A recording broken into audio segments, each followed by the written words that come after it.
Welcome to teams kitchen secrets. ഇന്ന് നമുക്ക് നല്ലൊരു ചമ്മന്തി ഉണ്ടാക്കാവേ.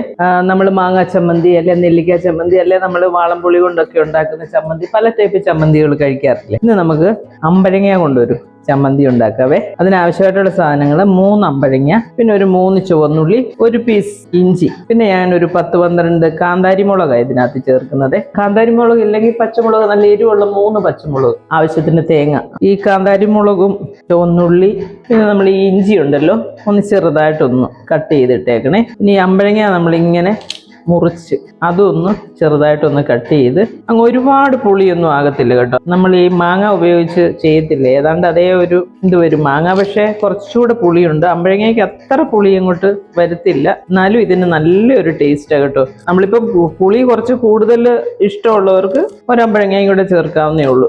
നല്ല ടേസ്റ്റാണ് കേട്ടോ. ഇതെനിക്ക് അറിയത്തില്ലായിരുന്നു, ഇതെൻ്റെ ഒരു കസിനാണ് പറഞ്ഞു തന്നെ.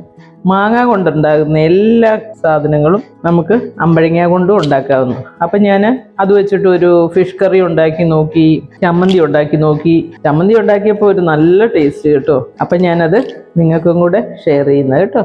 അമ്പഴങ്ങയൊക്കെ വീട്ടിലുണ്ടെങ്കിൽ ഇങ്ങനെ ചെയ്യുക. ഇതിൻ്റെ നടുക്ക് ഇങ്ങനൊരു സാധനം ഉണ്ട് കേട്ടോ, അതങ്ങ് കളഞ്ഞേക്കണേ. ആവശ്യത്തിന് ഉപ്പും കൂടി ഇട്ടിട്ട് ഞാനൊന്ന് അരച്ചെടുത്തോണ്ട് വരാം കേട്ടോ. നമ്മുടെ സൂപ്പർ ടേസ്റ്റിലുള്ള അമ്പഴങ്ങ ചമ്മന്തി ഇവിടെ റെഡി ആയിട്ടുണ്ട്.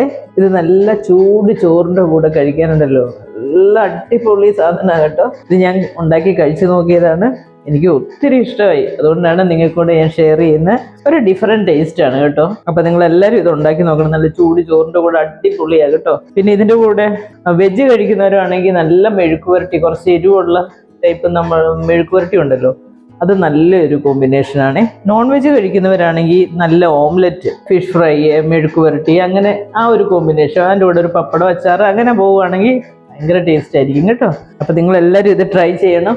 എല്ലാവർക്കും ഇഷ്ടപ്പെടും, എനിക്ക് ഉറപ്പാണ്. എൻ്റെ ചാനലൊക്കെ ഇഷ്ടപ്പെടുകയാണെങ്കിൽ ലൈക്ക് ചെയ്യാനും ഷെയർ ചെയ്യാനും സബ്സ്ക്രൈബ് ചെയ്യാനും മറക്കല്ലേ. അപ്പോൾ അടുത്ത ഒരു വീഡിയോ ആയിട്ട് നമുക്ക് അടുത്ത ദിവസം കാണാവേ. താങ്ക്